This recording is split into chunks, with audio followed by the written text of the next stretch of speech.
ਸਤਿ ਸ਼੍ਰੀ ਅਕਾਲ ਜੀ। ਦੇਸ਼ ਪ੍ਰਦੇਸ਼ ਦੇਖ ਰਹੇ ਸਾਰੇ ਦਰਸ਼ਕਾਂ ਦਾ ਬਹੁਤ-ਬਹੁਤ ਸਵਾਗਤ। ਸ਼ੋਅ ਬਹੁਤ ਹੀ ਖਾਸ ਹੈ। ਖਾਸ ਇਸ ਲਈ ਕਿਉਂਕਿ ਆਸਟ੍ਰੇਲੀਆ ਨੂੰ ਲੈ ਕੇ ਜਿਹੜੇ ਮਨ ਦੇ ਵਿੱਚ ਡਾਊਟ ਨੇ, ਅੱਜ ਮਾਰਾ ਲਾਇਰ ਦੇ ਥਰੂ ਅਸੀਂ ਜਿਹੜੇ ਆ ਉਹ ਡਾਊਟ ਕਲੀਅਰ ਕਰਨ ਦੀ ਕੋਸ਼ਿਸ਼ ਕਰਨੀ ਹੈ।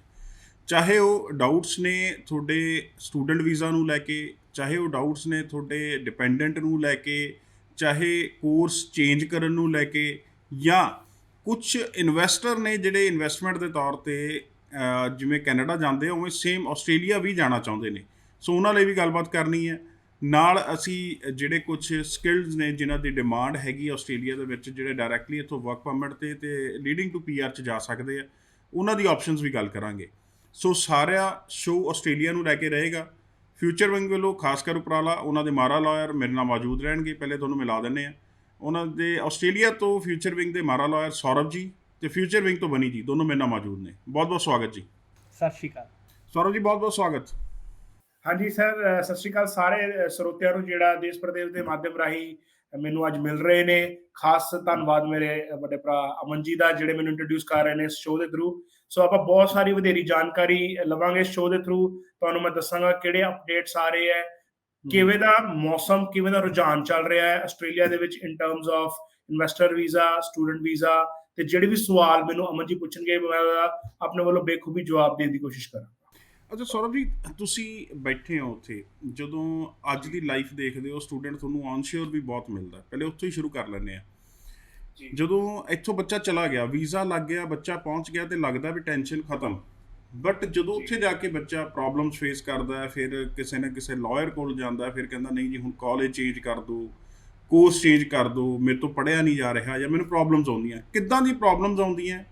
ਕੀ ਉਹ ਕਾਲਜ ਕੋਰਸ ਚੇਂਜ ਕਰ ਸਕਦਾ ਲੀਗਲੀ ਕਿ ਨਹੀਂ ਕਰ ਸਕਦਾ? ਕਰਨਾ ਚਾਹੀਦਾ ਕਿ ਨਹੀਂ ਕਰਨਾ ਚਾਹੀਦਾ?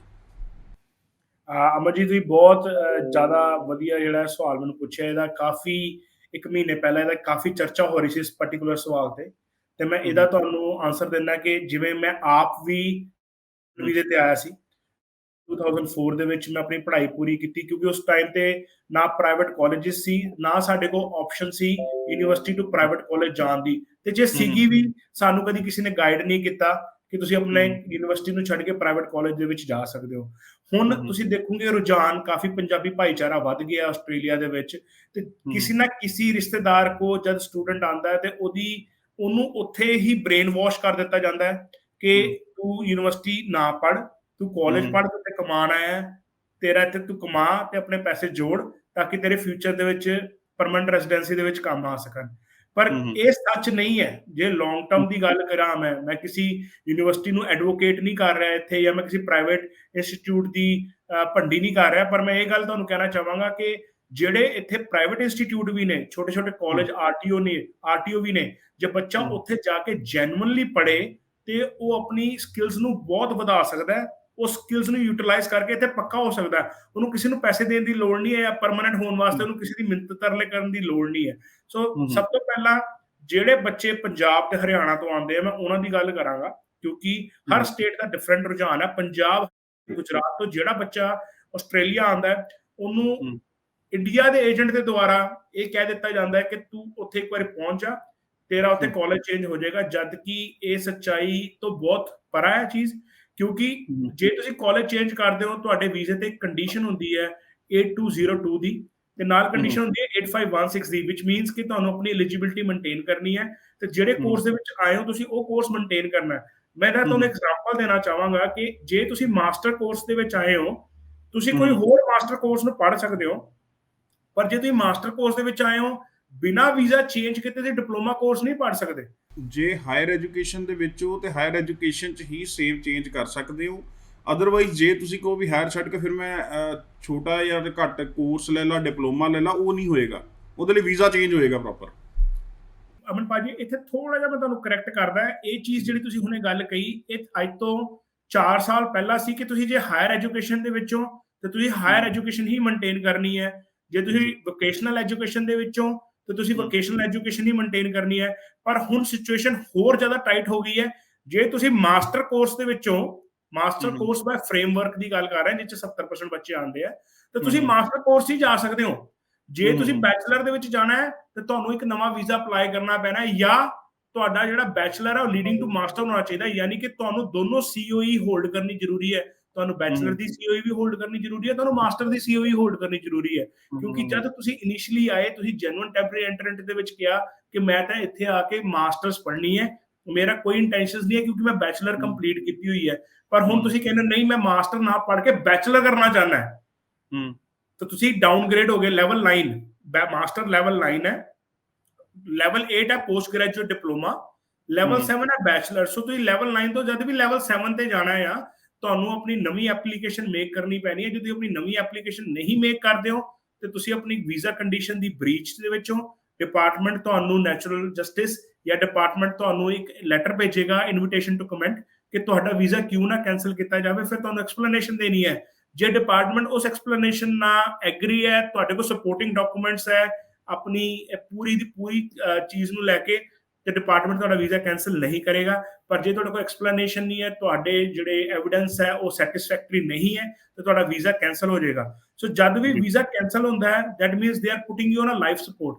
ਉਸ ਤੋਂ ਬਾਅਦ ਤੁਹਾਡਾ ਇੱਕ ਤਰ੍ਹਾਂ ਦਾ ਕਰੀਅਰ ਖਤਮ ਹੈ, ਜਦ ਤੱਕ ਤੁਹਾਡੀ ਫੇਵਰ ਦੇ ਵਿੱਚ ਆਊਟਕਮ ਨਾ ਆਵੇ। ਬੇਸਿਕਲੀ ਡੈਪੂਟੇਸ਼ਨ ਤੱਕ ਹੋਏਗੀ, ਉਸ ਤੋਂ ਬਾਅਦ ਵੀਜ਼ਾ ਕੈਂਸਲ ਵੀ ਹੋਏਗਾ। ਜੇ ਇੱਕ ਛੋਟਾ ਜਿਹਾ ਵੀ ਸਟੈਪ ਗਲਤ ਲੈ ਲਿਆ, ਘੱਟ ਇਨਫੋਰਮੇਸ਼ਨ ਕਰਕੇ ਜਾਂ ਗਲਤ ਕਿਸੇ ਦੇ ਗੱਲਾਂ ਬਹਿਕਾਵੇ ਦੇ ਵਿੱਚ ਆ ਕੇ। ਜੀ ਸੋ ਬਿਲਕੁਲ ਇਹ ਚੀਜ਼ਾਂ ਜਾਣਨੀਆਂ ਜ਼ਰੂਰੀ ਨੇ, ਇੱਥੇ ਬੈਠੇ ਪੈਰੈਂਟਸ ਲਈ ਵੀ ਇਹ ਜਾਣਨੀਆਂ ਜ਼ਰੂਰੀ ਨੇ, ਉਹਨਾਂ ਲਈ ਜਿਨ੍ਹਾਂ ਨੇ ਹੁਣ ਆਸਟ੍ਰੇਲੀਆ ਜਾ ਕੇ ਪੜ੍ਹਾਈ ਸ਼ੁਰੂ ਕਰਨੀ ਹੈ।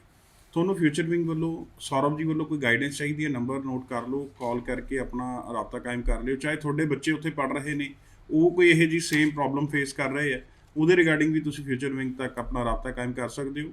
ਔਰ ਖਾਸ ਕਰ 19 ਤਾਰੀਖ ਨੂੰ ਪਟਿਆਲਾ ਸੈਮੀਨਾਰ ਕੀਤਾ ਜਾ ਰਿਹਾ, ਸਕਰੋਲ ਰੂਪ 'ਚ ਚੱਲ ਵੀ ਰਿਹਾ, ਤੁਸੀਂ ਉੱਥੇ ਵਿਜ਼ਿਟ ਕਰ ਸਕਦੇ ਹੋ। ਜਿਵੇਂ ਸੌਰਵ ਜੀ ਨੇ ਦੱਸਿਆ ਜੀ, ਤੁਹਾਡੇ ਕੋਲ ਵੀ ਇੱਦਾਂ ਦੀ ਪ੍ਰੋਬਲਮਸ ਆਉਂਦੀਆਂ ਜਿਹੜੀ ਤੁਸੀਂ ਸੌਰਵ ਜੀ ਨਾਲ ਸ਼ੇਅਰ ਕਰਦੇ ਹੋ, ਹੋਰ ਕੀ ਕੀ ਪ੍ਰੋਬਲਮਸ ਦੇਖਣ ਨੂੰ ਮਿਲਦੀਆਂ ਨੇ? ਦੇਖੋ ਬੇਸਿਕਲੀ ਸਰ, ਪ੍ਰੋਫਾਈਲਸ ਦੇ ਅਕੋਰਡਿੰਗ ਹੀ ਹੈ। ਹਰ ਕੋਈ ਸਟੂਡੈਂਟ ਵੀਜ਼ਾ ਦੇ ਕੇਸਿਸ ਵੀ ਨੇ, ਹਰ ਕੇਸ ਦੇ ਵਿੱਚ ਅਲੱਗ-ਅਲੱਗ ਡਿਫਰੈਂਟ ਸਟੋਰੀਜ਼ ਹੁੰਦੀਆਂ ਨੇ। ਅੱਜ ਹੀ ਰੀਸੈਂਟਲੀ ਇੱਕ ਬੱਚਾ ਮਿਲ ਕੇ ਗਿਆ, ਉਹਨਾਂ ਨੇ ਪਹਿਲਾਂ ਵੀਜ਼ਾ ਲਿਆ, ਦੈਨ ਉਸ ਤੋਂ ਬਾਅਦ ਮੈਰਿਜ ਕੀਤੀ, ਹੈ ਨਾ। ਤਾਂ ਕੁਝ ਇੱਦਾਂ ਦੇ ਕੇਸਿਸ ਵੀ ਨੇ ਕਿ ਡਾਇਰੈਕਟ ਪਹਿਲਾਂ ਮੈਰਿਜ ਨਾ ਦਿਖਾ ਕੇ ਜਦੋਂ ਵੀਜ਼ਾ ਆ ਗਿਆ ਉਸ ਤੋਂ ਬਾਅਦ ਬੱਚੇ ਨੇ ਮੈਰਿਜ ਰਜਿਸਟਰ ਕਰਵਾਈ। ਦੈਨ ਹੁਣ ਉਹ ਵੀਜ਼ਾ ਜੇ ਅਪਲਾਈ ਕਰਨਾ ਚਾਹੁੰਦਾ ਹੈ, ਹਜੇ ਐਮਬੈਸੀ ਨੂੰ ਵੀ ਅਪਡੇਟ ਉਹਨਾਂ ਨੇ ਅਪਡੇਟ ਕਰਤਾ ਸੀ ਐਮਬੈਸੀ ਦੇ ਵਿੱਚ ਵੀ ਮੈਰਿਡ ਹੋ ਗਏ। ਬਿਲਕੁਲ ਇੱਦਾਂ ਦੇ ਕੇਸਿਸ ਨੇ ਕਿ ਉਹਨਾਂ ਨੇ ਅਪਡੇਟ ਵੀ ਨਹੀਂ ਕੀਤਾ ਅੱਗੇ ਜਾ ਕੇ ਐਮਬੈਸੀ ਨੂੰ। ਸੋ ਇੱਦਾਂ ਦੀਆਂ ਡਿਫਿਕਲਟੀਜ਼ ਜੋ ਅੱਗੇ ਜਾ ਕੇ ਉਹਨਾਂ ਨੂੰ ਫੇਸ ਕਰਨੀਆਂ ਪੈਣਗੀਆਂ। ਸੋ ਪਹਿਲਾਂ ਹੀ ਇੱਕ ਵਾਰ ਬੱਚਾ ਜਦੋਂ ਕਾਊਂਸਲ ਕਰਦਾ ਹੈ, ਤਾਂ ਜਦੋਂ ਬੱਚੇ ਦਾ ਅਪਲਾਈ ਹੋਣਾ ਮੇਨ ਐਪਲੀਕੈਂਟ ਦਾ, ਤਾਂ ਤੁਹਾਨੂੰ ਪਤਾ ਹੋਣਾ ਚਾਹੀਦਾ ਕਿ ਗ੍ਰੈਜੂਏਟ ਸਟੂਡੈਂਟ ਜਾ ਸਕਦਾ ਹੈ ਕਿ 12th ਵਾਲਾ ਬੱਚਾ ਜਾ ਸਕਦਾ ਸਪਾਊਸ ਕੇਸਿਸ ਦੇ ਵਿੱਚ। ਬਾਕੀ ਅਦਰਵਾਈਜ਼ ਕੋਰਸਿਸ ਨੂੰ ਲੈ ਕੇ ਦੇਖੋ ਬਹੁਤ ਜ਼ਿਆਦਾ ਕੁਐਰੀਜ਼ ਰਹਿੰਦੀਆਂ ਨੇ ਕਿ ਜਿਹੜਾ ਇੱਥੋਂ ਬੈਚਲਰ ਡਿਗਰੀ ਗਿਆ, ਮੋਸਟਲੀ ਸਾਰੇ ਇੱਥੋਂ ਬੈਚਲਰ ਡਿਗਰੀ ਜਾਂਦੇ ਨੇ। ਸੌਰਵ ਜੀ ਨਾਲ ਟਾਈ ਅਪ, ਸੌਰਵ ਜੀ ਤੁਹਾਡੀ ਕੰਪਨੀ ਦਾ ਦੇਖਦੇ ਆ, ਮਾਰਾ ਲਾਇਰ ਵੀ ਨੇ, ਕੀ ਬੈਨੀਫਿਟ ਮਿਲਦਾ ਅਲੱਗ ਤੋਂ ਸਟੂਡੈਂਟਸ ਨੂੰ, ਜਿਹੜੇ ਸਟੂਡੈਂਟ ਜਾਣਾ ਚਾਹੁੰਦੇ ਨੇ? ਦੇਖੋ ਬੇਸਿਕਲੀ ਸਰ, ਇੱਥੋਂ ਅਪਲਾਈ ਕਰਨਾ ਕੋਈ ਜ਼ਿਆਦਾ ਮੁਸ਼ਕਿਲ ਨਹੀਂ ਹੁੰਦਾ, ਕਿਉਂਕਿ ਉਹਦਾ ਇੱਕ ਰੈਲੀਵੈਂਸੀ ਦੇ ਵਿੱਚ ਕੋਰਸ ਲਓ, ਫਾਈਨੈਂਸ਼ੀਅਲ ਦੇਖੋ ਬੱਚੇ ਦੇ, ਹੈ ਨਾ, SOP ਅੱਛੇ ਤਰੀਕੇ ਨਾਲ ਲਾ ਕੇ ਪ੍ਰੋਫਾਈਲ ਸਬਮਿਟ ਹੋ ਜਾਂਦਾ ਹੈ। ਬਟ ਔਨ ਸ਼ੋਰ ਬੱਚਿਆਂ ਨੂੰ ਡਿਫਿਕਲਟੀਜ਼ ਦੇਖੋ, ਜਦੋਂ ਵੀਜ਼ਾ ਆ ਜਾਂਦਾ ਉਹ ਇੱਕ ਸਿਰਫ ਫਸਟ ਸਟੈਪ ਹੈ ਨਾ। ਬੱਚੇ ਦਾ ਵੀਜ਼ਾ ਆਇਆ, ਦੈਨ ਉਸ ਤੋਂ ਬਾਅਦ ਜਦੋਂ ਬੱਚਾ ਉੱਥੇ ਪਹੁੰਚੂਗਾ, ਉੱਥੇ ਜਾ ਕੇ ਮੁਸ਼ਕਿਲਾਂ ਆਉਣੀਆਂ ਨੇ, ਕੋਰਸਿਸ ਨੂੰ ਲੈ ਕੇ, ਕਾਲਜਿਸ ਨੂੰ ਲੈ ਕੇ, ਯੂਨੀਵਰਸਿਟੀਜ਼ ਨੂੰ ਲੈ ਕੇ, ਜੌਬ ਨੂੰ ਲੈ ਕੇ, ਉੱਥੇ ਕਿੱਦਾਂ ਦੀਆਂ ਓਪਰਚੁਨਿਟੀਜ਼ ਮਿਲਦੀਆਂ ਨੇ। ਉਹ ਕੱਲ ਉਹ ਵਾਲੇ ਕੋਰਸ ਦੇ ਵਿੱਚ ਕੱਲ PR ਵੀ ਹੈ ਕਿ ਨਹੀਂ ਹੈ ਨਾ। ਮੇਨਲੀ ਦੇਖੋ ਹਰ ਬੱਚਾ ਸੈਟਲਮੈਂਟ ਲਈ ਜਾਂਦਾ। ਬਿਲਕੁਲ ਸੌਰਵ ਜੀ, ਜਿਵੇਂ ਬਨੀ ਜੀ ਨੇ ਵੀ ਗੱਲ ਕੀਤੀ ਹੁਣੇ ਵੀ ਜਿਹੜੇ ਆ ਬੱਚੇ ਡਿਪੈਂਡੈਂਟ ਵਾਲੇ, ਮੇਨ ਐਪਲੀਕੈਂਟ ਚਲਾ ਗਿਆ ਪਿੱਛੋਂ, ਉਹ ਜਦੋਂ ਗਿਆ ਤੇ ਉਹਨੇ ਵਿਆਹ ਇੱਕ ਤਾਂ ਬਾਅਦ 'ਚ ਕਰਾਇਆ ਵੀਜ਼ਾ ਆਉਣ ਤੋਂ, ਫਿਰ ਅਪਡੇਟ ਨਹੀਂ ਕੀਤਾ ਐਮਬੈਸੀ ਨੂੰ ਵੀ ਅਸੀਂ ਮੈਰਿਡ ਹੈ, ਸਿੰਗਲ ਐਪਲੀਕੈਂਟ ਕਹਿ ਕੇ ਚਲਾ ਗਿਆ। ਉਸ ਸਥਿਤੀ 'ਚ ਵੀ ਹੈਲਪ ਕਰ ਸਕਦੇ ਆ ਬੱਚੇ ਦੀ। ਚਲੋ ਹੈ ਜੈਨੂਅਲੀ ਮੈਰਿਡ ਹੈ, ਬਟ ਟੈਕਨੀਕਲੀ ਪਤਾ ਨਹੀਂ ਸੀ, ਅਪਡੇਟ ਨਹੀਂ ਹੋ ਪਾਇਆ। ਅਮਨ ਭਾਜੀ, ਇਹ ਮਤਲਬ ਜਿਹੜਾ ਮੇਰੇ ਇਸ ਬਾਰੇ ਬਨੀ ਜੀ ਨਾਲ ਰਾਬਤਾ ਹੁੰਦਾ ਰਹਿੰਦਾ, ਕਿਉਂਕਿ ਅਸੀਂ ਫਿਊਚਰ ਵਿੰਗ ਨੂੰ ਰਿਪਰੈਜ਼ੈਂਟ ਕਰ ਰਹੇ ਹਾਂ। ਸਾਡੀ ਇਸ ਮਸਲੇ ਤੇ ਕਾਫੀ ਗੱਲਾਂ ਬਾਤਾਂ ਵੀ ਹੁੰਦੀਆਂ ਰਹਿੰਦੀਆਂ। ਸੋ ਇਹਦੇ ਵਿੱਚ ਇੱਕ ਇੰਪੋਰਟੈਂਟ ਚੀਜ਼ ਸਮਝਣ ਵਾਲੀ ਇਹ ਹੈ ਕਿ ਜਿਹੜੇ ਵੀ ਖਾਸ ਕਰ ਸਰੋਤੇ ਇਹ ਪਰਟੀਕੂਲਰ ਐਪੀਸੋਡ ਦੇਖ ਰਹੇ ਹੋ, ਉਹਨਾਂ ਨੂੰ ਇਹ ਪਤਾ ਹੋਣਾ ਚਾਹੀਦਾ ਹੈ ਕਿ ਜਦ ਵੀ ਤੁਸੀਂ ਆਸਟ੍ਰੇਲੀਆ ਆਉਣਾ, ਅਗੇਨ ਕੰਡੀਸ਼ਨਸ ਦੀ ਗੱਲ ਕਰ ਰਹੇ ਹਾਂ, ਕੰਡੀਸ਼ਨ ਦੇ ਵਿੱਚ ਇਹ ਹੁੰਦਾ ਹੈ ਕਿ ਜਦ ਵੀ ਤੁਸੀਂ ਕੋਈ ਵੀ ਤੁਹਾਡੀ ਲਾਈਫ ਦੇ ਵਿੱਚ ਅਪਡੇਟ ਹੋਇਆ, this is change of contact details, ਯਾਨੀ ਕਿ ਜੇ ਤੁਹਾਡਾ ਕੋਈ mobile number, email address change ਹੁੰਦਾ ਹੈ, ਤੁਹਾਨੂੰ ਡਿਪਾਰਟਮੈਂਟ ਨੂੰ ਅਪਡੇਟ ਕਰਨਾ ਜ਼ਰੂਰੀ ਹੈ। ਜੇ ਤੁਹਾਡੇ ਐਡਰੈਸ, ਈਮੇਲ ਐਡਰੈਸ ਚੇਂਜ ਹੁੰਦੇ ਆ, ਤੁਹਾਡਾ ਡਿਪਾਰਟਮੈਂਟ ਨੂੰ ਅਪਡੇਟ ਕਰਨਾ ਜ਼ਰੂਰੀ ਹੈ। ਜੇ ਤੁਹਾਡਾ ਮੈਰਿਟਲ ਸਟੇਟਸ ਚੇਂਜ ਹੁੰਦਾ, ਤੁਹਾਨੂੰ ਡਿਪਾਰਟਮੈਂਟ ਨੂੰ ਅਪਡੇਟ ਕਰਨਾ ਜ਼ਰੂਰੀ ਹੈ। ਇੱਕ ਫਾਰਮ ਦੇ ਮਾਧਿਅਮ ਰਾਹੀਂ ਜਾਂ ਇਮੀ ਅਕਾਊਂਟ ਦੇ ਲੌਗਇਨ ਕਰਕੇ ਵੀ ਆਪਾਂ ਇਹ ਡਿਟੇਲਸ ਨੂੰ ਅਪਡੇਟ ਕਰ ਸਕਦੇ ਹਾਂ। ਕੋਸ਼ਿਸ਼ ਇਹ ਕੀਤੀ ਜਾਵੇ ਕਿ ਜੇ ਤੁਹਾਨੂੰ ਇਹ ਪ੍ਰੋਸੈਸ ਸਮਝ ਨਹੀਂ ਲੱਗ ਰਿਹਾ ਤੇ ਤੁਸੀਂ ਰਜਿਸਟਰਡ ਮਾਈਗ੍ਰੇਸ਼ਨ ਏਜੰਟ ਦੀ ਹੈਲਪ ਲਓ, ਉਹਨਾਂ ਨੂੰ ਐਕਸਪਲੇਨ ਕਰੋ ਕਿ ਮੇਰਾ ਵਿਆਹ ਫॉर ਐਗਜ਼ਾਮਪਲ ਸੈਪਟੈਂਬਰ ਦੇ ਵਿੱਚ ਹੋਇਆ ਸੀ, ਪਰ ਮੈਂ ਥੋੜਾ ਲੇਟ ਹੋ ਗਿਆ, ਤਾਂ ਕਿ ਡਿਪਾਰਟਮੈਂਟ ਨੂੰ ਆਪਾਂ ਛੇਤੀ ਤੋਂ ਛੇਤੀ ਜਿਹੜਾ ਹੈ ਅਪਡੇਟ ਕਰੀਏ। ਯੂਜੂਅਲੀ ਮੈਂ ਰਿਕਮੈਂਡ ਕਰਦਾ ਹਾਂ ਐਪਲੀਕੈਂਟਸ ਨੂੰ 28 ਡੇਜ਼ ਦੇ ਵਿੱਚ, ਜਦ ਵੀ ਕੋਈ ਮੇਜਰ ਚੇਂਜ ਜਾਂ ਤੁਹਾਡੇ ਸਰਕਮਸਟੈਂਸਸ ਦੇ ਵਿੱਚ ਚੇਂਜ ਹੋ ਰਿਹਾ ਹੈ, ਤੁਸੀਂ ਡਿਪਾਰਟਮੈਂਟ ਨੂੰ ਅਪਡੇਟ ਕਰੋ ਤਾਂ ਕਿ ਡਿਪਾਰਟਮੈਂਟ ਦੀ ਫਾਈਲ ਤੇ ਇਹ ਚੀਜ਼ ਆ ਜਾਏ। ਕੱਲ ਨੂੰ ਡਿਪਾਰਟਮੈਂਟ ਇਹ ਨਾ ਕਹੇ ਕਿ ਤੁਸੀਂ ਸਡਨਲੀ ਵਿਆਹ ਕਰਾਇਆ ਤੇ ਹੁਣ ਤੁਸੀਂ ਆਪਣੇ ਸਪਾਊਸ ਨੂੰ ਵੀ ਸੱਦਣਾ ਚਾਹੁੰਦੇ ਹੋ। ਸੋ ਸਾਡੇ ਕੋਲ ਇੱਕ ਪੂਰਾ ਗਰਾਊਂਡ ਤਿਆਰ ਹੋ ਜਾਂਦਾ ਜੇ ਆਪਾਂ ਪਹਿਲਾਂ ਹੀ ਇਨਫੋਰਮ ਕਰਤਾ ਡਿਪਾਰਟਮੈਂਟ ਨੂੰ। ਫॉर ਐਗਜ਼ਾਮਪਲ ਬੱਚੇ ਦਾ ਵਿਆਹ ਸਤੰਬਰ 2021 ਦੇ ਵਿੱਚ ਹੋਇਆ, ਅੱਜ ਆਪਾਂ ਬੈਠੇ ਹਾਂ ਮਈ 2022 ਦੇ ਵਿੱਚ, ਹੁਣ ਅੱਜ 6-7 ਮਹੀਨੇ ਹੋ ਗਏ, ਆਪਾਂ ਡਿਪਾਰਟਮੈਂਟ ਨੂੰ ਇਨਫੋਰਮ ਕੀਤਾ ਵੀ 7 ਮਹੀਨਿਆਂ ਬਾਅਦ ਮੈਂ ਆਪਣੇ ਸਪਾਊਸ ਨੂੰ ਵਿਜ਼ਟਰ ਵੀਜ਼ੇ ਤੇ ਇਨਵਾਈਟ ਕਰਨਾ ਚਾਹੁੰਦਾ। ਹੁਣ ਡਿਪਾਰਟਮੈਂਟ ਕੋਲ ਇਨਫੋਰਮੇਸ਼ਨ ਹੈਗੀ ਕਿ ਇਹਦਾ ਸਪਾਊਸ ਹੈਗਾ ਆ। ਡਿਪਾਰਟਮੈਂਟ ਡੀਪ ਇਨਵੈਸਟੀਗੇਸ਼ਨ ਨਹੀਂ ਕਰੂਗਾ ਕਿਉਂਕਿ ਤੁਸੀਂ ਉਹਨਾਂ ਨੂੰ 6-7 ਮਹੀਨੇ ਪਹਿਲਾਂ ਆਲਰੇਡੀ ਇਨਫੋਰਮ ਕਰਤਾ ਔਰ ਤੁਸੀਂ ਆਪਣੀ ਵੀਜ਼ਾ ਕੰਡੀਸ਼ਨ ਨੂੰ ਮੇਨਟੇਨ ਕੀਤਾ ਹੋਇਆ ਹੈ। ਜਿੰਨੇ ਡਿਲੇਸ ਤੁਸੀਂ ਦੇਖੋਗੇ ਸਪਾਊਸ ਕੇਸਿਸ 'ਚ ਕਿਉਂ ਆਉਂਦੇ ਆ, ਕਿਉਂਕਿ ਇਹ ਜਿਹੜਾ ਐਪਲੀਕੈਂਟ ਹੈ ਉਹਦੀ ਨੈਗਲੀਜੈਂਸ ਲਾ ਲਓ ਜਾਂ ਲੈਕ ਆਫ ਨੌਲੇਜ ਲਾ ਲਓ, ਕਿਉਂਕਿ ਜਿਹੜੇ ਇੰਡੀਆ ਜਿੰਨੇ ਵੀ ਏਜੰਟ ਬੈਠੇ ਆ, ਨੋ ਡਾਊਟ ਉਹ ਰਜਿਸਟਰਡ ਹੈ, ਬਟ ਉਹ ਰਜਿਸਟਰਡ ਮਾਈਗ੍ਰੇਸ਼ਨ ਏਜੰਟ ਨਹੀਂ ਹੈ, ਉਹਨਾਂ ਨੂੰ ਅਪਡੇਟ ਨਹੀਂ ਹੈ ਨਵੀਂ ਪਾਲਿਸੀਜ਼ ਦੇ ਥਰੂ। ਜਿਵੇਂ ਕਿ ਫਿਊਚਰ ਵਿੰਗਸ ਦੀ ਮੈਂ ਗੱਲ ਕਰਾਂ, ਫਿਊਚਰ ਵਿੰਗਸ ਤੇ ਮੈਂ ਆਪਣੀ ਟੀਮ ਨੂੰ ਹਮੇਸ਼ਾ ਨਵੇਂ ਆਸਟ੍ਰੇਲੀਆ ਦੇ ਰੂਲਸ ਰਾਹੀਂ ਅਪਡੇਟ ਕਰਦਾ ਰਹਿਣਾ ਹੈ, ਉਹਨਾਂ ਨੂੰ ਦੱਸਦਾ ਰਹਿਣਾ ਹੈ ਹੁਣ ਆਹ ਚੇਂਜਸ ਆ ਗਏ, ਆਪਾਂ ਨੂੰ ਇਹ ਫੋਲੋ ਕਰਨਾ, ਆਪਾਂ ਬੱਚੇ ਨੂੰ ਇਹ ਚੀਜ਼ ਦੱਸ ਕੇ ਚੱਲਣੀ ਹੈ। ਔਰ ਆਪਾਂ ਇੱਥੇ ਬੈਠੇ ਆ, ਸਭ ਤੋਂ ਵੱਡੀ ਗੱਲ ਕੀ ਹੈ, ਸਾਡੀ ਪ੍ਰੈਜ਼ੈਂਸ ਆਸਟ੍ਰੇਲੀਆ ਦੇ ਵਿੱਚ ਹੈ। ਜੇ ਕੱਲ ਨੂੰ ਕੋਈ ਵੀ ਬੱਚਾ ਫਿਊਚਰ ਵਿੰਗ ਦੇ ਰਾਹੀਂ ਆਸਟ੍ਰੇਲੀਆ ਆਉਂਦਾ ਹੈ, ਇਹ ਸਾਡੀ ਮੋਰਲ ਆਬਲੀਗੇਸ਼ਨ ਹੈ। ਜੇ ਉਹਨੂੰ ਅਕੋਮੋਡੇਸ਼ਨ ਦੇ ਵਿੱਚ ਅਸਿਸਟੈਂਸ ਚਾਹੀਦੀ ਹੈ, ਅਸੀਂ ਉਹਨਾਂ ਨੂੰ ਅਕੋਮੋਡੇਸ਼ਨ ਦੇ ਵਿੱਚ ਅਸਿਸਟੈਂਸ ਦਾਂਗੇ। ਜੇ ਉਹਨਾਂ ਨੂੰ ਆਪਣੀ ਫੀਲਡ ਦੇ ਵਿੱਚ ਜੌਬ ਲੱਭਣ ਦੇ ਵਿੱਚ ਅਸਿਸਟੈਂਸ ਚਾਹੀਦੀ ਹੈ, ਅਸੀਂ ਉਹਨਾਂ ਨੂੰ ਜੌਬ ਲੱਭਣ ਦੇ ਵਿੱਚ ਅਸਿਸਟੈਂਸ ਦਾਂਗੇ। ਖਾਸ ਕਰ ਹੁਣ ਪਿੱਛੇ ਮੈਨੂੰ ਕਾਫੀ 60 ਤੋਂ 70 ਫਾਰਮਰਸ ਦੀ ਲੋੜ ਸੀ ਤੇ ਮੈਂ ਜਿੰਨੇ ਵੀ ਸਟੂਡੈਂਟ ਆਏ ਹਾਰਟੀਕਲਚਰ ਦੇ ਵਿੱਚ, ਮੈਂ ਸਾਰਿਆਂ ਨੂੰ ਪਲੇਸ ਕਰਨ ਦੀ ਕੋਸ਼ਿਸ਼ ਕੀਤੀ ਕਿ ਐਟਲੀਸਟ ਉਹ ਆਪਣੀ ਏਰੀਆ ਦੇ ਵਿੱਚ ਜੌਬ ਕਰਨ ਤਾਂ ਕਿ ਉਹਨਾਂ ਦਾ ਸਕਿੱਲ ਡਿਵੈਲਪ ਹੋਣ, ਕਿਉਂਕਿ ਕੁਝ ਚੀਜ਼ਾਂ ਤੁਸੀਂ ਪੜ੍ਹ ਕੇ ਨਹੀਂ ਸਿੱਖ ਸਕਦੇ, ਤੁਹਾਨੂੰ ਪ੍ਰੈਕਟੀਕਲੀ ਵੀ ਉਸ ਇੰਡਸਟਰੀ ਦੀ ਨੌਲੇਜ ਹੋਣੀ ਚਾਹੀਦੀ ਹੈ। ਸੋ ਅਸੀਂ ਉਪਰਾਲਾ ਕੀਤਾ ਹੋਇਆ ਕਿ ਅਸੀਂ ਕੋਸ਼ਿਸ਼ ਕਰੀਏ ਕਿ ਆਪਾਂ ਵੱਧ ਤੋਂ ਵੱਧ ਬੱਚੇ ਨੂੰ ਉਸਦੇ ਜੌਬ ਰਿਲੇਟਿਡ ਦੇ ਵਿੱਚ ਪਲੇਸ ਕਰੀਏ। ਨੋ ਡਾਊਟ ਪਹਿਲਾਂ ਥੋੜੀ ਘੱਟ ਵੇਜ ਵੀ ਮਿਲ ਸਕਦੀ ਹੈ, ਪਰ ਐਟਲੀਸਟ ਜੇ ਤੁਸੀਂ ਆਪਣੇ ਏਰੀਆ ਦੇ ਵਿੱਚ ਕੰਮ ਕਰੋਗੇ, ਤੁਹਾਡੀ ਪਰਮਾਨੈਂਟ ਰੈਜ਼ੀਡੈਂਸੀ ਦੇ ਚਾਂਸਸ ਸਟਰੈਂਥਨ ਹੋਣਗੇ। ਇਹ ਚੀਜ਼ ਸਮਝਣੀ ਬਹੁਤ ਜ਼ਰੂਰੀ ਹੈ ਐਪਲੀਕੈਂਟ ਵਾਸਤੇ। ਬਿਲਕੁਲ। ਸੋ ਬਿਲਕੁਲ ਜੀ, ਜੇ ਤੁਹਾਨੂੰ ਜੌਬ ਅਸਿਸਟੈਂਸ ਚਾਹੀਦੀ ਹੈ, ਤੁਹਾਨੂੰ ਚਾਹੀਦਾ ਜੇ ਅਕੋਮੋਡੇਸ਼ਨ 'ਚ ਪ੍ਰੋਬਲਮ ਆ ਰਹੀ ਹੈ ਤਾਂ ਉਹਦੇ ਅਸਿਸਟੈਂਸ ਚਾਹੀਦੀ ਹੈ, ਫਿਊਚਰ ਵਿੰਗ ਨੂੰ ਜਿਹੜੇ ਬੱਚੇ ਜਾ ਰਹੇ ਆ ਉਹਨਾਂ ਨੂੰ ਇਹ ਸਾਰੀ ਸਰਵਿਸਿਜ਼ ਮਿਲਦੀਆਂ ਨੇ। ਇੱਕ ਅੱਜ ਸਵਾਲ ਬੜਾ ਆਉਂਦਾ ਹੈ ਜੀ, 2020, 2019 ਕਿ 2021 ਆਸਟ੍ਰੇਲੀਆ ਵੀਜ਼ਾ ਕਿਹਨੂੰ ਦੇਗਾ? ਅਮਨ ਜੀ, ਮੈਂ 2019 ਵਾਲਿਆਂ ਨੂੰ ਵੀ ਵੀਜ਼ਾ ਲੱਗਦੇ ਦੇਖੇ, ਮੈਂ 2021 ਵਾਲਿਆਂ ਨੂੰ ਵੀ ਵੀਜ਼ਾ ਲੱਗਦੇ ਨਹੀਂ ਦੇਖੇ, 2022 ਵਾਲਿਆਂ ਨੂੰ ਵੀ ਵੀਜ਼ਾ ਲੱਗਦੇ ਨਹੀਂ ਦੇਖੇ, ਪਰ ਮੈਂ 2019 ਵਾਲਿਆਂ ਨੂੰ ਵੀਜ਼ਾ ਲੱਗਦੇ ਦੇਖਿਆ। ਐਜ਼ ਲੌਂਗ ਐਜ਼ ਜਿਵੇਂ ਬਨੀ ਨੇ ਕਿਹਾ ਕਿ ਸਟੇਟਮੈਂਟ ਆਫ ਪਰਪਸ ਤੁਹਾਡਾ ਸੈਟਿਸਫੈਕਟਰੀ ਹੈਗਾ, ਤੁਸੀਂ ਡਿਪਾਰਟਮੈਂਟ ਨੂੰ ਐਵੀਡੈਂਸ ਪ੍ਰੋਵਾਈਡ ਕਰ ਰਹੇ ਹੋ, ਬਈ ਮੇਰੇ 3 ਸਾਲ ਦਾ ਗੈਪ ਕਿਉਂ ਸੀ, ਕੀ ਮੈਂ ਉਸ ਇੰਡਸਟਰੀ ਦੇ ਵਿੱਚ ਕੰਮ ਕਰਦਾ ਸੀ ਤਦੀ ਮੈਂ ਉਹ ਕੋਰਸ ਚੂਜ਼ ਕੀਤਾ, ਕੀ ਮੈਂ ਟੇਫ ਦੇ ਵਿੱਚ ਪੜ੍ਹਦਾ ਪਿਆ ਸੀ, ਜਿਵੇਂ ਟੇਫ ਨਹੀਂ ਇੰਡੀਆ ਦੇ ਵਿੱਚ ITI ਹੁੰਦੇ, ਕਿ ਮੈਂ ITI ਦੇ ਵਿੱਚ ਪੜ੍ਹਦਾ ਪਿਆ ਸੀ ਤਾਂ ਕਰਕੇ ਮੇਰਾ ਗੈਪ ਹੋਇਆ, ਜਾਂ ਮੇਰੇ ਕਾਲਜਸ ਬੰਦ ਹੋ ਗਏ ਸੀ। ਮੈਂ ਬਹੁਤ ਬੱਚਿਆਂ ਦੀ SOP ਪੜ੍ਹੀ ਪਿਛਲੇ ਕੁਝ ਮਹੀਨਿਆਂ ਤੋਂ, ਤੇ ਕੋਈ ਇਹ ਨਹੀਂ ਦੱਸਦਾ ਕਿ ਮੇਰਾ ਕੋਵਿਡ ਦੇ ਕਰਕੇ ਕਾਲਜ ਬੰਦ ਹੋ ਗਿਆ ਸੀ, ਇਸ ਕਰਕੇ ਮੈਂ ਸਟੱਡੀ ਪੂਰੀ ਨਹੀਂ ਕਰ ਸਕਿਆ। ਜਿਹੜੀ ਚੀਜ਼ ਸੱਚਾਈ ਹੈ ਤੁਸੀਂ ਉਹ ਦੱਸੋ, ਤੁਸੀਂ ਐਵੀਡੈਂਸ ਲਗਾਓ ਆਪਣੇ ਕਾਲਜ ਤੋਂ ਕਿ ਵੀ ਇਹ ਬੱਚੇ ਨੇ ਐਨਰੋਲ ਕੀਤਾ ਸੀ, ਪਰ 2 ਸਾਲਾਂ ਦੇ ਵਿੱਚ ਇਹਦਾ ਕਾਲਜ ਜਿਹੜਾ ਕਦੀ ਖੁੱਲਿਆ ਹੀ ਨਹੀਂ, ਇਸ ਕਰਕੇ ਇਹਦੀ ਜਿਹੜੀ ਪੜ੍ਹਾਈ ਕੰਪਲੀਟ ਨਹੀਂ ਹੋ ਸਕੀ। ਇਹਦੇ ਵਿੱਚ ਬੱਚੇ ਦਾ ਕਸੂਰ ਨਹੀਂ ਹੈ, ਇਹ ਪੈਂਡੈਮਿਕ ਦਾ ਕਸੂਰ ਹੈ। ਪੈਂਡੈਮਿਕ ਦੀ ਵਜ੍ਹਾ ਨਾਲ ਸਾਰੇ ਅਫੈਕਟਡ ਹੋਏ ਆ, ਆਸਟ੍ਰੇਲੀਆ ਦੇ ਵਿੱਚ ਵੀ ਬਹੁਤ ਲੋਕੀ ਅਫੈਕਟਡ ਹੋਏ ਆ, ਪਰ ਜੇ ਤੁਸੀਂ ਸੱਚ ਬੋਲੋਗੇ, ਸੱਚ ਦੇ ਐਵੀਡੈਂਸ ਤੁਹਾਡੇ ਕੋਲ ਹੋਣਗੇ, ਤੁਹਾਡੇ ਵੀਜ਼ਾ ਲੱਗਣ ਦੇ ਚਾਂਸਸ ਬਹੁਤ ਹਾਈ ਨੇ। ਉਹ ਭਾਵੇਂ ਵੋਕੇਸ਼ਨਲ ਸੈਕਟਰ ਹੈ, ਉਹ ਭਾਵੇਂ ਹਾਇਰ ਐਜੂਕੇਸ਼ਨ ਸੈਕਟਰ ਹੈ। ਹੁਣ ਜਿਹੜੇ 19 ਤਰੀਕ ਨੂੰ ਤੁਹਾਡੀ ਕੰਪਨੀ ਸੈਮੀਨਾਰ ਕਰਨ ਜਾ ਰਹੀ ਹੈ, ਜੇ 2019 2020 ਵੀ ਪਾਸ ਆਊਟ ਹੈਗਾ, ਕੋਈ ਆਸਟ੍ਰੇਲੀਆ ਜਾਣਾ ਚਾਹੁੰਦਾ, ਕਿੰਨੇ ਮਿਨੀਮਮ ਪਰਸੈਂਟੇਜ ਨਾਲ ਜਾਂ ਆਇਲਸ ਬੈਂਡ ਨਾਲ ਕੰਟੈਕਟ ਕਰ ਸਕਦਾ ਆਫਟਰ +2 ਔਰ ਗ੍ਰੈਜੂਏਸ਼ਨ? ਅਗੇਨ ਮੈਂ ਤੁਹਾਨੂੰ ਦੱਸਣਾ ਚਾਹੂੰਗਾ, ਮੇਰੀ ਆਪ ਦੀ ਓਪੀਨੀਅਨ ਹੈ, ਡਿਪਾਰਟਮੈਂਟ ਦੀ ਰਿਕੁਆਇਰਮੈਂਟ ਤਾਂ ਬਹੁਤ ਘੱਟ ਹੈ, ਪਰ ਜੋ ਮੈਂ ਵੀਜ਼ਾ ਟ੍ਰੈਂਡ ਦੇਖਿਆ, ਜੋ 2019 ਦੇ ਬੱਚੇ ਦਾ ਮੈਂ ਹੁਣੇ ਜਿਹਦੀ ਮੈਂ ਗੱਲ ਕਰ ਰਿਹਾ ਵੀਜ਼ਾ ਗ੍ਰਾਂਟ ਹੋਇਆ, ਉਹਦੇ 7 ਈਚ ਬੈਂਡ ਸੀਗੇ ਔਰ ਉਹਦੀ ਪੜ੍ਹਾਈ, ਉਹਦੇ ਪਰਸੈਂਟੇਜ 72% ਸੀਗੇ। ਸੋ ਉਹਨੂੰ ਵੀਜ਼ਾ ਗ੍ਰਾਂਟ ਕੀਤਾ ਡਿਪਾਰਟਮੈਂਟ ਨੇ। ਦੋਸਤੋ, ਜਿਵੇਂ ਆਪਾਂ ਐਂਟਰੈਂਸ ਐਗਜ਼ਾਮ ਦਿੰਦੇ ਆ, ਐਂਟਰੈਂਸ ਐਗਜ਼ਾਮ ਦੇ ਵਿੱਚ ਉਸੇ ਬੱਚੇ ਨੂੰ ਚੂਜ਼ ਕੀਤਾ ਜਾਂਦਾ ਇੰਜੀਨੀਅਰਿੰਗ ਕਾਲਜ ਦੁਆਰਾ ਜਾਂ ਮੈਡੀਕਲ ਕਾਲਜ ਦੁਆਰਾ ਜਿਹਦੀ ਰੈਂਕਿੰਗ ਹਾਈ ਹੁੰਦੀ ਹੈ।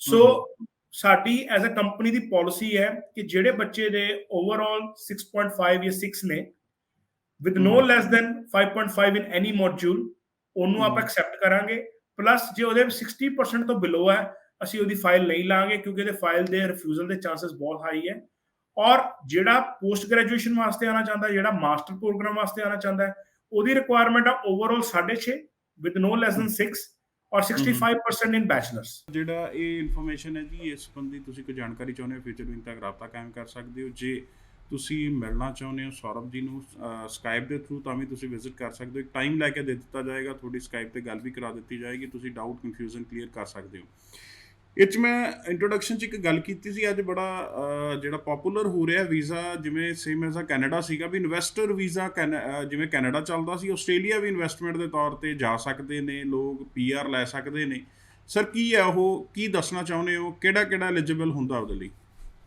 ਅਮਨ ਭਾਜੀ ਮੈਂ ਲਾਸਟ 6 ਮਹੀਨਿਆਂ ਤੋਂ ਬਹੁਤ ਟ੍ਰੈਂਡ ਦੇਖ ਰਿਹਾ ਇੰਡੀਆ ਤੋਂ ਖਾਸ ਕਰਕੇ ਇੰਡੀਆ ਤੋਂ ਬਹੁਤ ਸਾਰੇ ਐਂਟਰਪ੍ਰੈਨਿਓਰਸ ਜਾਂ ਬਿਜ਼ਨਸਮੈਨ ਜਿਹੜੇ ਆ ਉਹ ਆਸਟ੍ਰੇਲੀਆ ਆਉਣਾ ਚਾਹੁੰਦੇ ਨੇ ਕਿਉਂਕਿ ਆਸਟ੍ਰੇਲੀਆ ਇੱਕ ਸੇਫ ਹੈਵਨ ਸੀਗਾ ਤੁਸੀਂ ਦੇਖਿਆ ਹੋਣਾ ਕੋਵਿਡ ਰਿਕਵਰੀ ਦੇ ਵਿੱਚ ਆਸਟ੍ਰੇਲੀਆ ਨੇ ਸਭ ਤੋਂ ਜ਼ਿਆਦਾ ਵਧੀਆ ਸਿਗਨੀਫੀਕੈਂਟ ਬਚਾਅ ਕੀਤਾ ਆ ਜਿਹਦੇ ਕਰਕੇ ਕਾਫੀ ਲੋਕਾਂ ਦਾ ਰੁਝਾਨ ਹੈ ਕਿ ਆਸਟ੍ਰੇਲੀਆ ਆ ਜਾਣ ਅਸੀਂ ਪਿੱਛੇ 2 ਐਪਲੀਕੇਸ਼ਨਾਂ ਕੀਤੀਆਂ ਲੁਧਿਆਣੇ ਸ਼ਹਿਰ ਤੋਂ ਤੇ ਮੈਂ ਤੁਹਾਨੂੰ ਉਹਦੇ ਵਿੱਚ ਕੀ ਹੈ ਕਿ $2 ਲੱਖ ਤੋਂ ਲੈ ਕੇ ਅਪ ਟੂ 5 ਮਿਲੀਅਨ ਤੱਕ ਦੀ ਇਨਵੈਸਟਮੈਂਟ ਦੇ ਵੀਜ਼ੇ ਨੇ ਸੋ ਇਹ ਜਿਹੜਾ ਸਬ ਕਲਾਸ 188 ਵੀਜ਼ਾ ਹੈ ਜਿਹਨੂੰ ਬਿਜ਼ਨਸ ਇਨੋਵੇਸ਼ਨ ਕੈਟਾਗਰੀ ਦੇ ਵਿੱਚ ਗਿਣਿਆ ਜਾਂਦਾ ਹੈ ਇਹਦੀ 5 ਕੈਟਾਗਰੀ ਹੈ ABCDE ਜੇ ਤੁਸੀਂ ਜ਼ਿਆਦਾ ਇਨਵੈਸਟਮੈਂਟ ਕਰੋਗੇ ਤੁਹਾਡੇ ਵਾਸਤੇ ਉਨੀ ਘੱਟ ਰੂਲਿੰਗ ਹੈ ਤੁਹਾਡੇ ਵਾਸਤੇ ਘੱਟ ਪ੍ਰੋਸੈਸ ਹੈ ਇੰਗਲਿਸ਼ ਦੀ ਰਿਕੁਆਇਰਮੈਂਟ ਨਹੀਂ ਹੈ ਜੇ ਤੁਸੀਂ ਘੱਟ ਪੈਸੇ ਖਰਚੋਗੇ ਤੁਹਾਡੀ ਉਹੀ ਇੰਗਲਿਸ਼ ਦੀ ਰਿਕੁਆਇਰਮੈਂਟਸ ਜ਼ਿਆਦਾ ਨੇ ਤੁਹਾਡੀ ਜਿਹੜੀ ਸਕਿੱਲ ਹੈ ਉਹ ਹਾਈ ਲੈਵਲ ਦੀ ਹੋਣੀ ਚਾਹੀਦੀ ਹੈ ਪਰ ਜਿਹੜਾ ਮੋਸਟ ਪਪੂਲਰ ਵੀਜ਼ਾ ਹੈ ਉਹ ਇਨੋਵੇਸ਼ਨ ਸਟਰੀਮ ਦੇ ਵਿੱਚ ਇਨੋਵੇਸ਼ਨ ਸਟਰੀਮ ਦੇ ਵਿੱਚ ਤੁਹਾਨੂੰ 4 ਤੋਂ 5 ਕਰੋੜ ਦੀ ਆਪਣੀ ਟਰਨਓਵਰ ਦਿਖਾਣੀ ਹੈ ਤੁਹਾਨੂੰ ਆਪਣੇ ਐਸੈਟਸ ਦਿਖਾਣੇ ਹੈ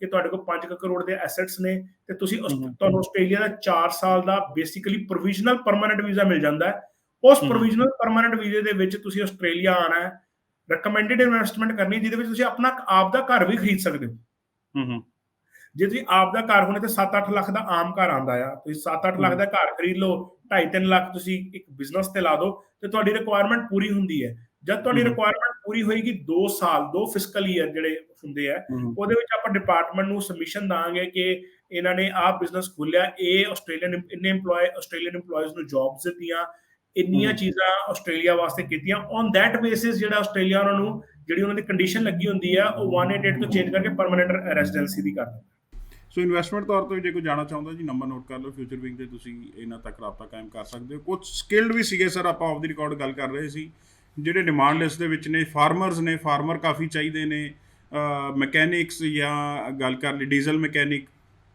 ਕਾਰਪੈਂਟਰਸ ਟਾਇਲਸ ਵਾਲੇ ਇਹ ਕਿਹੜੇ ਨੇ ਜਿਹੜੇ ਔਨ ਡਿਮਾਂਡ ਨੇ ਤੇ ਉਹਨਾਂ ਦੀ ਸਟੱਡੀ ਜਾਂ ਆਇਲਸ ਦੀ ਰਿਕੁਆਇਰਮੈਂਟ ਕੀ ਹੈ ਦੇਖੋ ਜਿਹੜੇ ਟ੍ਰੇਡ ਆਕੂਪੇਸ਼ਨ ਦੀ ਮੈਂ ਗੱਲ ਕਰਾਂ ਮੈਂ ਟ੍ਰੇਡ ਮੀਨਸ ਕਿ ਜਿਹੜੇ ਬੱਚੇ ITI ਤੋਂ ਪੜ੍ਹੇ ਹੋਏ ਹੈ ਜਿੰਨੇ ਵੀ ITI ਸਟੂਡੈਂਟ ਹੈ ਜੇ ਤੁਸੀਂ ਆਪਣੇ ਫੀਲਡ ਦੇ ਵਿੱਚ ਕੰਮ ਕਰ ਰਹੇ ਹੋ ਤੁਹਾਨੂੰ ਜੈਨੂਅਨਲੀ ਕੰਮ ਆਉਂਦਾ ਆ ਤੁਸੀਂ ਅਮਨ ਭਾਜੀ ਨੂੰ ਇਮੀਡੀਏਟਲੀ ਕੰਟੈਕਟ ਕਰੋ I can get you a very good job $50-60,000 the package ਤੁਹਾਨੂੰ ਮੈਂ ਦਵਾ ਸਕਦਾ ਹੈ ਜਿਹਦੇ ਵਿੱਚ ਸ਼ੈਫ ਦੀ ਪੋਜੀਸ਼ਨ ਆਉਂਦੀ ਹੈ ਪੈਨਲ ਬੀਟਰ ਦੀ ਆਉਂਦੀ ਹੈ ਪੈਨਲ ਬੀਟਰ ਸਾਨੂੰ ਬਹੁਤ ਸਾਰੇ ਚਾਹੀਦੇ ਆ ਖਾਸ ਕਰ ਡੀਜ਼ਲ ਮਕੈਨਿਕ ਚਾਹੀਦਾ ਜਿਨ੍ਹਾਂ ਨੂੰ ਟਰੱਕਾਂ ਦੀ ਬਹੁਤ ਨੌਲੇਜ ਹੋਵੇ ਕਿਉਂਕਿ ਟਰਾਂਸਪੋਰਟ ਇੰਡਸਟਰੀ ਤੇ ਸਟਰਗਲ ਕਰ ਰਹੀ ਹੈ ਸੋ ਜੇ ਤੁਸੀਂ ਡੀਜ਼ਲ ਮਕੈਨਿਕ ਹੋ ਤੁਸੀਂ ਹੈਵੀ ਟਰੱਕ ਇੰਡਸਟਰੀ ਦੇ ਮਕੈਨਿਕ ਹੋ ਤੁਹਾਨੂੰ ਆਪਣਾ ਮੋਟਰ ਮਕੈਨਿਕ ਦੀ ਇੰਨੀ ਜ਼ਿਆਦਾ ਡਿਮਾਂਡ ਨਹੀਂ ਹੈ ਪਰ ਡੀਜ਼ਲ ਮਕੈਨਿਕ ਤੇ ਹੈਵੀ ਇੰਡਸਟਰੀ ਮਕੈਨਿਕ ਨੂੰ ਅਸੀਂ ਸਟ੍ਰੇਟ ਅਵੇ ਜਿਹੜਾ ਆ ਜੌਬ ਆਫਰ ਦਿਵਾ ਸਕਦੇ ਹਾਂ ਸ਼ੈਫ ਦੀ ਵੀ ਉਸੇ ਤਰ੍ਹਾਂ ਬਹੁਤ ਡਿਮਾਂਡ ਹੈ ਮੂਵਿੰਗ ਫਾਰਵਰਡ ਮੈਂ ਸੌਫਟਵੇਅਰ ਇੰਜੀਨੀਅਰਸ ਡਿਵੈਲਪਰ ਪ੍ਰੋਗਰਾਮਰਸ ਦੀ ਗੱਲ ਕਰਾਂਗਾ ਉਹਨਾਂ ਦੀ ਬਹੁਤ ਡਿਮਾਂਡ ਹੈ ਜੇ ਉਹਨਾਂ ਨੂੰ ਜ਼ਿਆਦਾ ਐਕਸਪੀਰੀਅੰਸ ਹੈ ਉਹਨਾਂ ਨੇ ਐਸੀ ਇਨੋਵੇਸ਼ਨ ਦੇ ਵਿੱਚ ਕੰਮ ਕੀਤਾ ਹੈ not just any software engineer ਜਿਨ੍ਹਾਂ ਨੂੰ ਖਾਸ ਕਰ ਐਸੀ ਐਪਸ ਦੇ ਵਿੱਚ ਕੰਟਰੀਬਿਊਟ ਕੀਤਾ ਜਿਵੇਂ ਮੈਂ ਓਲਾ ਦਾ ਐਗਜ਼ਾਮਪਲ ਲੈ ਲਾਂ ਕਿ ਓਲਾ ਦੇ ਵਿੱਚ ਉਹਨਾਂ ਨੇ ਆਪਣੀ ਲਾਈਫ ਨੂੰ ਕੰਟਰੀਬਿਊਟ ਕੀਤਾ ਜਾਂ ਉਹਨਾਂ ਨੂੰ ਨੌਲੇਜ ਹੈ ਸੋ ਐਸੇ ਸੌਫਟਵੇਅਰ ਇੰਜੀਨੀਅਰਸ ਦੀ ਵੀ ਤੇ ਬਹੁਤ ਡਿਮਾਂਡ ਹੈ ਹੇਅਰ ਡਰੈਸਰਸ ਦੀ ਬਹੁਤ ਡਿਮਾਂਡ ਹੈ ਜੇ ਕੋਈ ਕੁੜੀ ਜਾਂ ਮੁੰਡਾ ਜਿਨੇ ਹੇਅਰ ਡਰੈਸਿੰਗ ਇੰਡਸਟਰੀ ਦੇ ਵਿੱਚ ਕੰਮ ਕੀਤਾ ਹੋਇਆ ਤੇ ਇੱਥੇ ਆ ਕੇ ਕੰਮ ਕਰਨਾ ਚਾਹੁੰਦੇ ਆ ਇੰਪਲੋਇਰਸ ਸਟਰਗਲ ਕਰ ਰਹੇ ਰੀਜਨਲ ਕੁਇਨਸਲੈਂਡ ਦੇ ਵਿੱਚ ਨਾਲ ਮੈਂ ਗੱਲ ਕਰਾਂ ਯੂਨੀਵਰਸਿਟੀ ਲੈਕਚਰਰਸ ਉਹਨਾਂ ਦੀ ਵੀ ਕਾਫੀ ਹਾਈ ਡਿਮਾਂਡ ਹੈ ਸੋ ਇਹ ਸਾਰੀ ਆਕੂਪੇਸ਼ਨਸ ਖੁੱਲੀਆਂ ਨੇ ਸਭ ਤੋਂ ਜਿਹੜਾ ਵੱਧ ਸਾਨੂੰ ਰੁਝਾਨ ਆ ਰਿਹਾ ਜਿਵੇਂ ਮੈਂ ਪਿੱਛੇ ਵੀ ਗੱਲ ਕੀਤੀ ਇਸੀ ਪ੍ਰੋਗਰਾਮ ਦੇ ਥਰੂ ਕਿ ਸਾਨੂੰ 50-60 ਫਾਰਮਰਸ ਦੀ ਲੋੜ ਹੈ ਪਰ ਜਦ ਮੈਂ ਫਾਰਮਰਸ ਦਾ ਨਾਮ ਲੈਣਾ ਹੈ ਇਦਾਂ ਨਹੀਂ ਹੈ ਕਿ ਤੁਸੀਂ ਕਿਸੇ ਹੋਰ ਤੋਂ ਕੰਮ ਕਰਾ ਰਹੇ ਹੋ ਤਾਂ ਤੁਸੀਂ ਫਾਰਮਰ ਹੋ। ਫਾਰਮਰ ਮੀਨਸ ਜਿਹਨੂੰ ਪਤਾ ਮਾਰਕੀਟ ਪ੍ਰਾਈਸ ਕੀ ਹੈ, ਫਸਲ ਕਿਵੇਂ ਉਗਾਣੀ ਹੈ, ਕਿਹੜੇ ਬੀਜ ਚਾਹੀਦੇ ਹੈ, ਕਿਹੜੀ ਕੀਟਨਾਸ਼ਕ ਦਵਾਈਆਂ ਜਿਹੜੇ ਜਨਰਲੀ ਆਪ ਖੇਤੀ ਕਰ ਰਹੇ ਨੇ, ਜਿਹੜੇ ਆਪ ਖੇਤੀ ਕਰ ਰਹੇ ਹੈ। ਮੈਂ ਦੇਖਿਆ ਪੰਜਾਬ ਤੋਂ ਤਾਂ ਨਹੀਂ, ਪਰ ਮੈਂ ਹਰਿਆਣੇ ਤੋਂ ਦੇਖਿਆ ਕਾਫੀ ਲੋਕਾਂ ਨੂੰ ਕਾਫੀ ਇਨਡੈਪਥ ਨੌਲੇਜ ਆ ਖੇਤੀਬਾੜੀ ਦੀ, ਔਰ ਆਪਣੀ ਫੈਮਲੀਜ਼ ਦੇ ਨਾਲ ਕਾਫੀ ਜ਼ਿਆਦਾ ਲੌਂਗ ਸਮੇਂ ਤੋਂ ਕੰਮ ਕਰ ਰਹੇ। ਸੋ ਉਹਨਾਂ ਵਾਸਤੇ ਇੱਕ ਐਡਵਾਂਟੇਜ ਹੈ ਕਿ ਜੇ ਉਹ ਆਸਟ੍ਰੇਲੀਆ ਆ ਕੇ ਆਪਣਾ ਖੇਤੀਬਾੜੀ ਦੇ ਵਿੱਚ ਕੰਮ ਕਰਨਾ ਚਾਹੁੰਦੇ ਆ ਤੇ ਉਹਨਾਂ ਵਾਸਤੇ ਕਾਫੀ ਵਧੀਆ ਆਪਸ਼ਨ ਹੈ। ਇੱਥੇ ਕਾਫੀ ਵੱਡੇ ਸ਼ੂਗਰਕੇਨ ਫਾਰਮਸ, ਬਨਾਨਾ ਫਾਰਮਸ ਹੈ ਜਿਹੜੇ ਕਹਿੰਦੇ ਕਿ ਸਾਨੂੰ ਖੇਤਰੀ ਵਰਕਰ ਚਾਹੀਦਾ ਹੈ। ਸੈਂਟਰਲ ਕੋਸਟ ਨਿਊ ਸਾਊਥ ਉਹਦੇ ਲਈ ਭਾਜੀ ਫਿਰ ਐਜੂਕੇਸ਼ਨ ਜਾਂ ਆਇਲਸ ਜਾਂ ਫੰਡਸ ਉਹਦਾ ਕਿੰਨਾ ਕੁ ਜਿਹੜਾ ਸਿਸਟਮ ਰਹਿੰਦਾ, ਇਹਦੇ ਵਿੱਚ ਕੀ ਰਿਕੁਆਇਰਮੈਂਟ ਰਹਿੰਦੀ? ਦੇਖੋ ਭਾਜੀ, ਇਹਦੇ ਵਿੱਚ ਫੰਡਸ ਦੀ ਤਾਂ ਲੋੜ ਨਹੀਂ ਹੈ ਕਿਉਂਕਿ ਇਹ ਇੱਕ ਤਰ੍ਹਾਂ ਦਾ ਵਰਕ ਵੀਜ਼ਾ ਆ, ਪਰ ਇਹਦੇ ਵਿੱਚ ਆਇਲਸ ਦੀ ਜਿਹੜੀ ਰਿਕੁਆਇਰਮੈਂਟ ਹੈ ਕਿ ਉਹ ਓਵਰਆਲ 5.5 ਤੇ ਨੋ ਲੈਸ ਦੈਨ 5, ਮਤਲਬ ਡਿਪਾਰਟਮੈਂਟ ਦੀ ਰਿਕੁਆਇਰਮੈਂਟ ਥੋੜੀ ਘੱਟ ਹੈ, ਪਰ ਮੈਂ ਓਵਰਆਲ 5.5 ਤੇ ਲੈਸ ਦੈਨ 5 ਕਹਿ ਰਿਹਾ ਕਿਉਂਕਿ ਮੋਸਟ ਆਫ ਦਾ ਜਿਹੜੇ EMPLOYER ਨੇ ਆਸਟ੍ਰੇਲੀਅਨ ਰੈਜ਼ੀਡੈਂਟ ਨੇ, ਗੋਰੇ ਨੇ। ਉਹਨਾਂ ਨੂੰ ਜੇ ਉਹਨਾਂ ਨਾਲ ਤੁਸੀਂ ਕਮਿਊਨੀਕੇਟ ਕਰਨਾ, ਜੇ ਉਹਨਾਂ ਨੇ ਕਹਿਣਾ ਵੀ ਫਲਾਣਾ ਕੰਮ ਕਰਨਾ, ਤਾਂ ਤੁਹਾਨੂੰ ਸਮਝ ਆਣੇ ਇੰਨੀ ਕੁ ਸਮਝ ਹੋਣੀ ਚਾਹੀਦੀ ਹੈ ਕਿ ਤੁਸੀਂ ਉਹਨਾਂ ਦੀ ਡਾਇਰੈਕਸ਼ਨਸ ਨੂੰ ਲੈ ਸਕੋ, ਉਸ ਡਾਇਰੈਕਸ਼ਨਸ ਨੂੰ ਇੰਪਲੀਮੈਂਟ ਕਰ ਸਕੋ। ਤੁਸੀਂ ਪੜ੍ਹ ਸਕੋ ਕਿ ਇਹ ਡੇਂਜਰ ਹੈ, ਇਹਨੂੰ ਮੈਂ ਦਸਤਾਨੇ ਪਾ ਕੇ ਯੂਜ਼ ਕਰਨਾ ਹੈ, ਜਾਂ ਇਹ ਪਾਰਟਿਕੂਲਰ ਇਕਵਿਪਮੈਂਟ ਨੂੰ ਮੈਂ ਇਸ ਤਰੀਕੇ ਨਾਲ ਚਲਾਉਣਾ। ਸੋ ਤੁਹਾਨੂੰ ਬੇਸਿਕ ਨੌਲੇਜ ਹੋਵੇ, ਇੰਗਲਿਸ਼ ਪੜ੍ਹਨੀ ਲਿਖਣੀ ਆਉਂਦੀ ਹੋਵੇ।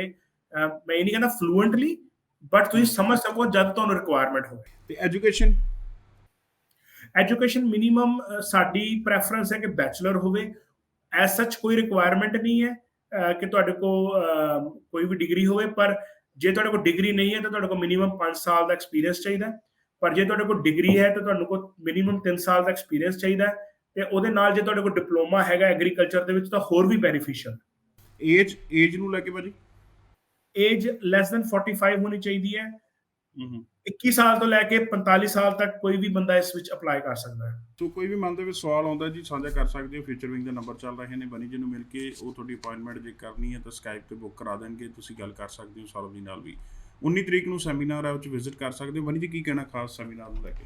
ਦੇਖੋ ਬੇਸਿਕਲੀ ਕੋਈ ਵੀ ਚਾਹੇ PR ਕੈਂਡੀਡੇਟ ਹੈ ਔਰ ਸਟੂਡੈਂਟ ਵੀਜ਼ਾ ਦੇ ਲਈ ਕੋਈ ਵੀ ਬੱਚਾ ਅਪਲਾਈ ਕਰਨਾ ਚਾਹੁੰਦਾ, ਚਾਹੇ ਉਹ ਵਿਜ਼ਟਰ ਵੀਜ਼ਾ ਦੇ ਲਈ ਅਪਲਾਈ ਕਰਨਾ ਚਾਹੁੰਦਾ, ਇਨਵੈਸਟਮੈਂਟ ਵੀਜ਼ਾ ਦੇ ਲਈ ਅਪਲਾਈ ਕਰਨਾ ਚਾਹੁੰਦਾ, ਤਾਂ ਉਹ ਇੱਕ ਵਾਰ ਜ਼ਰੂਰ ਆਪਣੀਆਂ ਪ੍ਰੋਫਾਈਲਸ ਲੈ ਕੇ ਪਟਿਆਲਾ 19 ਤਾਰੀਖ ਵੀਰਵਾਰ ਨੂੰ phase 2 urban estate Verma bakers ਦੇ ਉੱਪਰ ਮਿਲ ਸਕਦਾ ਸਾਨੂੰ।